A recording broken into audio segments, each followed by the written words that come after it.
Let's understand the difference between hyaluronic acid fillers and Sculptra. They two are actually very different. Hyaluronic acid fillers, they give instant volume.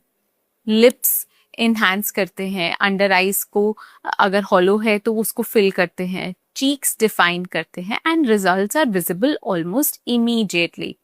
Now, Sculptra, which is made up of poly-L-lactic acid, works very differently.